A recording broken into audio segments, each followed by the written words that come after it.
Hello everyone and welcome to the budget submission module. First thing you're going to want to do is log into SetterSync.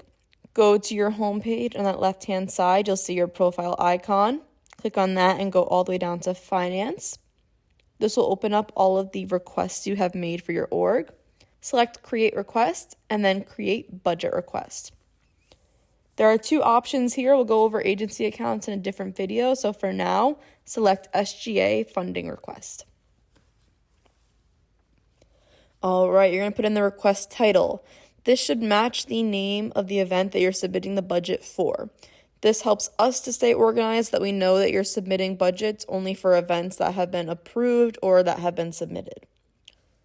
The description can also match that of the event submission you put in, or it can just give us a little bit more information about your budget specifically.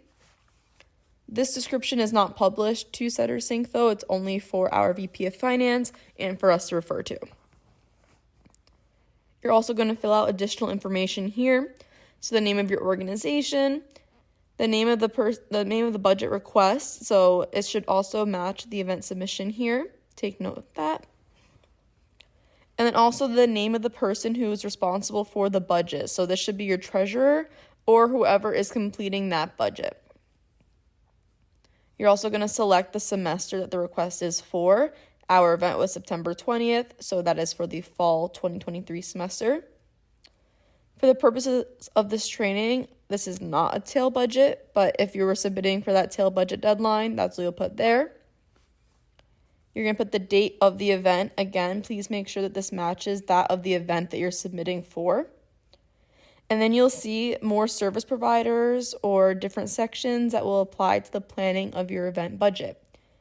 I'm going to select Chartwells for the sake of this training. Please make sure you read the descriptions. It says you want to include a setup time. I'm going to put 11:45 a.m. because our event starts at 12:15. Make sure you're giving at least 30 minutes setup for Chartwells. That way they have enough time to put everything out. It also asks for a cleanup time and the amount of people. And as you can see, I'm also entering the menu item, the quantities of each item, the price, and then the total amount requested. If you wanted outside catering, just please take note of the Chartwells waiver that's required. It must be submitted to us. That way we can get it approved by Chartwells first. And then if you need transportation to an event, you'll select that option there. There's a box here for any additional information that you would like us to know. And then at the bottom, you just want to check off yes or no to that statement below.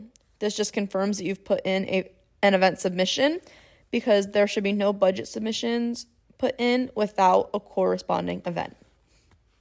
When you hit next, you'll be taken to this page, which has an entire budget organizer. There's different sections in here for you to add items to. We're going to take a look at the Chartwells catering one for right now. But first, we're going to take you to the budget template. So if you click on this link at the top of the page, it'll take you to this template budget request PowerPoint. Take a look at it. You'll be able to make copies of it for each of your budgets. Each event that has a budget should have a PowerPoint like this or a PDF. Some organizations have found their own way of organizing it, where you can put in everything that you'll need. For almost every item, you'll need a description of the service, the price, quantities, a picture of the item or a picture of the menu. You're also going to want to have links to everything. That way we can access those items, contact information if you have vendors. Everything that you will need, though, is in this template budget request, so I encourage you all to take a look at it before you submit a budget. That way you know exactly what you need. I will say that a lot of it is pretty repetitive, but again, it just really helps to ensure that we have all of the information. With everything being repetitive too, sometimes things are left out, so we would rather have more information than not enough. Once you have that, though, we're going to go back to the SetterSync page where it says choose a file on the add item. That is where you'll put that entire PowerPoint. For example, if I'm going to get a water bubbler from Chartwells, I'll put the name of the item there, the description of what it is, the cost, so it's $30. And then for the choose file, I'm going to select that PowerPoint. Hit save. And then when I click on that line item, I'll be able to access your PowerPoints as well to look at everything you're requesting. You see that when you add in the items, it totals the number of line items as well as the amount for each section.